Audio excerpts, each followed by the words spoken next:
Selamat sore Ibu Christine, permisi.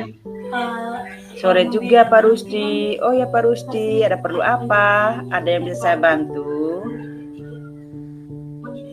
Ya Ibu Christine, ada waktu kah bisa berdiskusi dengan saya? Oh bisa Pak Rusdi. Oke, silakan duduk Pak Rusdi. Baik, terima kasih Bu atas waktunya. Sama-sama Pak Rusdi. Bagaimana kabarnya Pak Rusdi hari ini? Baik Bu, tapi saya merasa kurang nyaman sedikit saja dengan kondisi di sekolah saya Bu. Kenapa tidak nyaman? Apa ada masalah? Dibilang masalah juga tidak Bu. Hanya kebetulan saya merasa tidak nyaman saja melihat guru-guru saya di sekolah yang sering terlambat datang pagi. Saya merasa belum berhasil dengan penerapan budaya positif yang saya imbaskan di sekolah. Oh begitu. Setelah diskusi ini, apa yang diharapkan oleh Pak Rusdi? Ya, yang saya harapkan guru-guru bisa menerapkan budaya positif di sekolah, terutama berdisiplin waktu, Bu. Oh begitu. Iya, Bu. Jadi apa yang bisa saya bantu dan apa yang ingin Pak Rusdi capai dari hasil diskusi kita hari ini? Saya hanya ingin dapat solusi dari masalah ini, Bu. Karena saya merasa tidak nyaman saja apa yang sudah saya imbaskan tidak diaplikasikan oleh rekan-rekan guru di sekolah. Oh begitu. Ya, Bu. Pak Rusdi sudah berdiskusi dengan mereka tentang apa yang Pak Rusdi rasakan? Sudah, Bu. Oh iya, kira-kira guru-guru itu selalu datang terlambat itu kenapa? Setelah saya menanyakan kepada teman-teman, ada yang mengatakan bahwa pekerjaan pagi di rumah itu banyak sekali, Bu. Dan ada juga yang mereka rasa bahwa budaya positif yang sudah saya imbaskan kepada mereka, katanya itu hanya sekedar memenuhi tugas saya di LMS sebagai calon guru penggerak saja. Makanya saya jadi rasanya bagaimana begitu.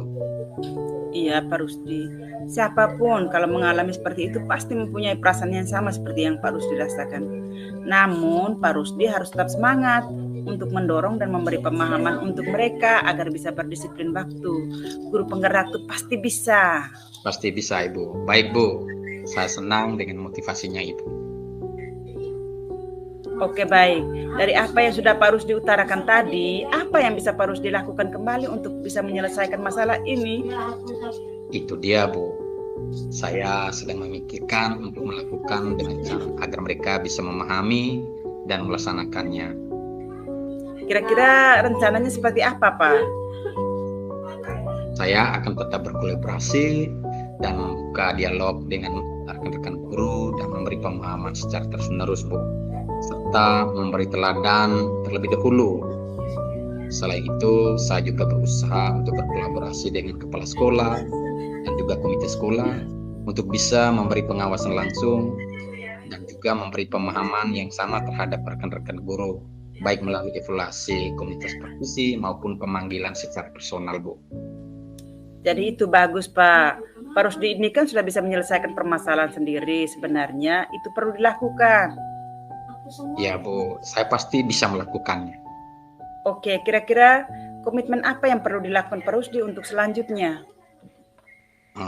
Baik Bu, mulai besok dan seterusnya saya akan melakukan pendekatan secara individu dengan rekan-rekan guru, terutama pada guru yang sering datang terlambat dan memiliki pemahaman yang keliru tentang penerapan budaya positif di sekolah.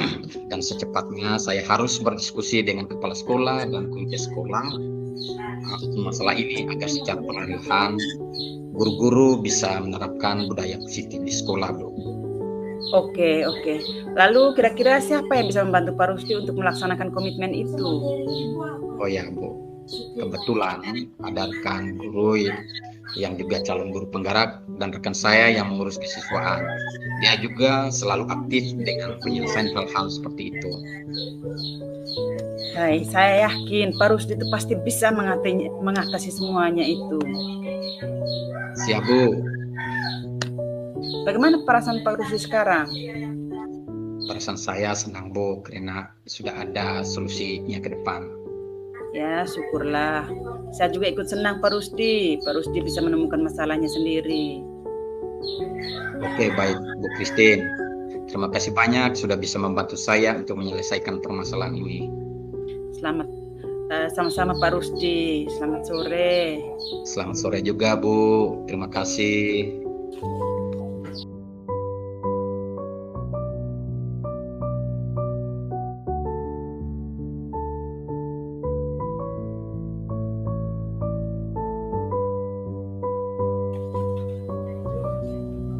Selamat siang Pak Rusdi. Yang juga Ibu. Pak Rusdi, bisakah saya minta waktunya? Saya mau bercerita tentang apa yang saya alami ketika melaksanakan pembelajaran di jam terakhir. Baik Bu Christine, apa yang mau Ibu Christine ceritakan tentang kejadian itu? Begini Pak Rusdi, saya baru saja selesai les IPA di kelas 8E pada jam terakhir tadi. Saya merasa kecewa sekali karena ketika saya melaksanakan proses pembelajaran, ada siswa yang mengantuk, ada yang tidak konsen bahkan sampai tertidur. Ada yang sibuk bermain dengan temannya, bercerita, mungkin karena saya les di jam pelajaran terakhir. Oh begitu Bu Christine, kira apa yang menyebabkan anak berbuat Ibu seperti itu Ibu Christine? Mungkin karena saya les di jam pelajaran terakhir, atau karena saya belum menggunakan model pembelajaran yang sesuai dengan minat mereka. Sekarang saya ingin meningkatkan kompetensi saya dalam mengelola kelas. Oh ya, bagus sekali Ibu. Apa tujuan Ibu dalam meningkatkan kompetensi tersebut? Saya tuh ingin menciptakan kelas yang kondusif dan menyenangkan bagi siswa. Baik Bu. Sekarang apa yang sudah Ibu lakukan untuk mencapai tujuan tersebut? Saya sudah mencoba berbagai metode pembelajaran, tetapi belum ada yang benar-benar efektif. Oh, jadi apa yang menjadi tantangan Ibu dan mencapai tujuan tersebut? Kalau saya pikir-pikir kembali itu saya masih kesulitan untuk mengendalikan siswa yang terlihat mengantuk saat pelajaran berlangsung. Oh, begitu. Jadi apa yang Ibu butuhkan untuk mencapai tujuan tersebut? Sebenarnya sih saya membutuhkan strategi untuk mengendalikan siswa yang tidak fokus saat pelajaran berlangsung. Oke, kalau begitu bagaimana strateginya Ibu untuk mengendalikan siswa yang tidak konsen saat pembelajaran berlangsung? Pertama-tama saya perlu memahami dulu penyebab siswa itu tidak fokus atau mengantuk saat pelajaran berlangsung, sehingga saya bisa tahu penyebabnya. Apakah karena mereka tidak memahami materi pelajaran, ataukah karena mereka bosan, ataukah cara mengajar saya yang belum sesuai dengan minat mereka. Oh, kalau begitu bagaimana cara Ibu untuk mengetahui penyebabnya itu? Saya akan berbicara dengan anak tersebut. Saya juga akan membangun komunikasi dengan orang tuanya atau keluarganya. Oke, baik Ibu. Setelah Ibu tahu penyebabnya, terus apa yang akan Ibu lakukan? Jika saya sudah tahu penyebabnya, kalau penyebabnya karena penyampaian materi saya yang kurang menarik membuat mereka mengantuk, maka saya perlu memberikan penjelasan yang lebih jelas dan menarik kepada siswa. Kalau siswa terlihat lelah, saya bisa membuat ice breaking. Saya juga bisa menggunakan metode pembelajaran yang lebih bervariasi agar siswa tidak bosan. Selain itu, saya rasa saya juga perlu memberikan pujian atau penghargaan kepada siswa yang aktif dan mendengarkan pelajaran. Oh, jadi begitu baik Bu. Ibu sudah memiliki gambaran tentang strategi yang akan Ibu lakukan. Baiklah, saya rasa masalah ini sudah bisa teratasi untuk hari ini. Silakan Ibu implementasikan strategi tersebut dan beritahu saya hasilnya nanti ya Bu. Terima kasih Pak Rusdi, saya akan berusaha melakukannya. Wah, bagus sekali Bu. Saya sangat mendukung, mudah-mudahan semua berjalan lancar dan sesuai dengan harapan ya Bu. Iya, terima kasih Pak Rusdi atas waktunya untuk sharing. Mudah-mudahan kita semua bisa menjadi guru yang selalu dirindukan oleh murid-murid kita. Amin. Amin. Terima kasih banyak. Sama-sama. Selamat sore. sore juga.